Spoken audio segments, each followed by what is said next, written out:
Your southbound flight on the Emirates Airline will soon be at a cruising altitude of 90 metres, higher than the top of Tower Bridge. The Emirates Airline links the Royal Docks with the Greenwich Peninsula. On this flight, will help you to discover a fascinating corner of one of the most exciting cities in the world. Just a few miles to the northwest is the London 2012 Olympic Park. The Games were an enormous success, watched by more than 3 billion people globally. And huge efforts have gone into making sure the Games leave a powerful legacy for future generations. Competing at the London Olympics 2012 was one of the best experiences of my life. If I could go back and do it again, I would do it 1,000 times over. As soon as I stepped in there, the roar was just electrifying. And the noise got louder and louder. All the hairs in my body just lifted up. I think my dad shed a little bit of a tear, but he doesn't like to admit it. The support the British athletes got, the support every athlete got, was just immense. Anyone and everyone involved loved it. They'll recollect that memory as one of the biggest days of their lives. And hopefully I can share this memory and inspire the next generation of athletes coming through. The Olympic Park is a catalyst for the regeneration of large parts of East London. It continues from the Olympic legacy. There are opportunities for people to take part in skills and training programs. It's a fantastic green space and a great place to just come and explore.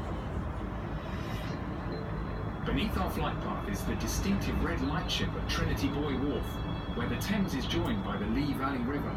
Michael Faraday, one of the world's most important scientists, had a workshop at the wharf, and it's still home to creative thinkers and artists.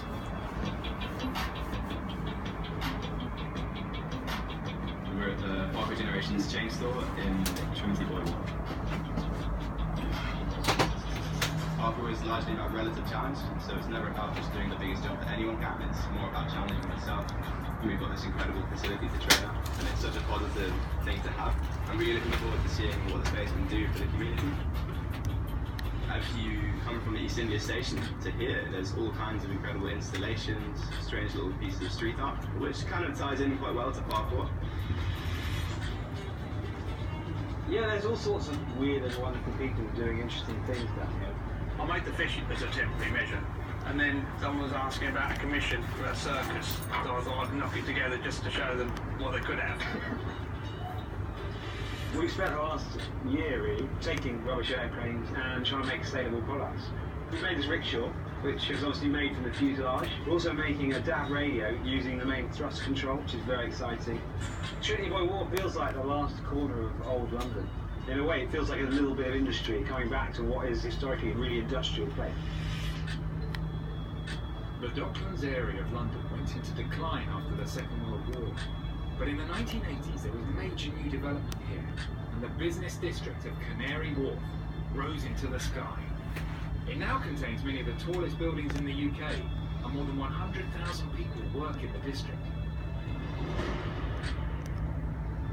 The original idea of Canary Wharf came about by accident. The government had invited down a guy called Michael von Klepp, who was a banker, but was really looking for a site for a factory. And he looked around and he said, well, actually not a great site for a factory. But he knew that banking was changing and he was going to need massive trading floors for his bank. And that's where the idea came from. Canary Wharf allows London to have a modern face because so much of London that we love is preserved and we like it to stay preserved.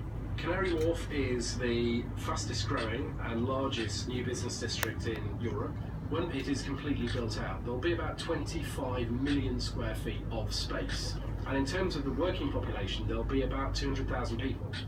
Crossrail, when it's fully operational, will bring a whole new working population to Canary Wharf.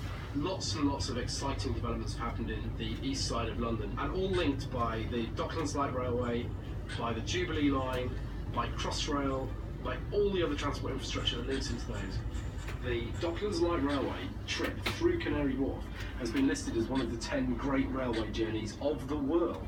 It is one of the great regeneration projects of the last century. The River Thames has been the lifeblood of London since Roman times, and trading ships have plied its waters for centuries.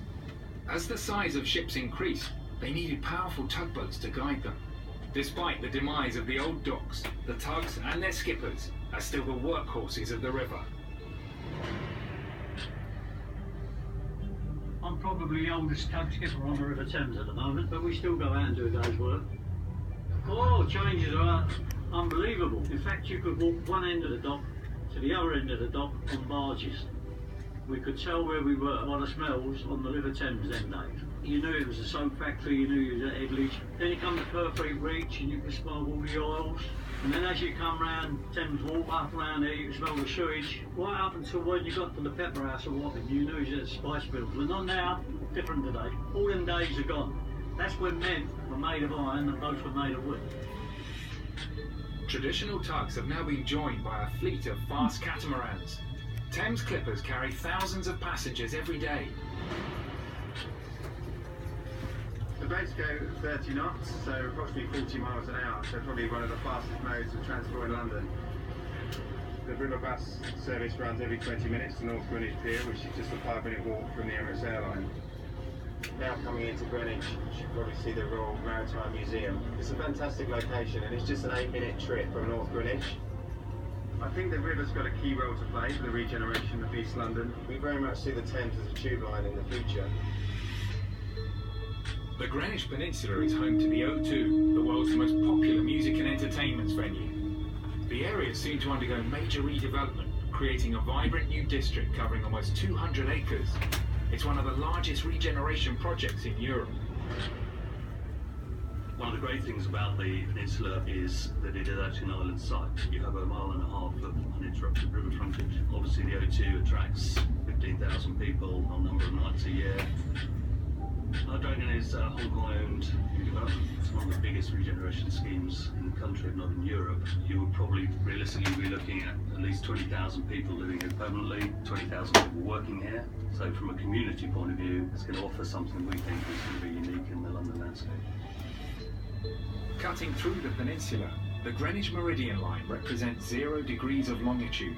It divides the eastern and western hemispheres of the Earth and serves as the reference point for the world's clocks.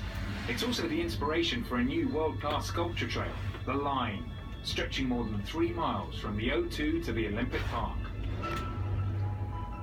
The Line is a project that will be bringing contemporary art into the Greenwich Peninsula and the Royal Docks. There are 2 works that have been on the Greenwich Peninsula that were commissioned for the millennium. There's Richard Wilson's A Slice of Reality, which is a cross-section through a ship. And then there's Anthony Gormley's Quantum Cloud. It's made of thousands of steel rods, and you can see this elusive figure hidden within this cloud. And if people are wanting to continue the walk, there'll be work along the River Lee and the canals, which is another extraordinary walk, an undiscovered gem. Thank you for flying the Emirates Airline.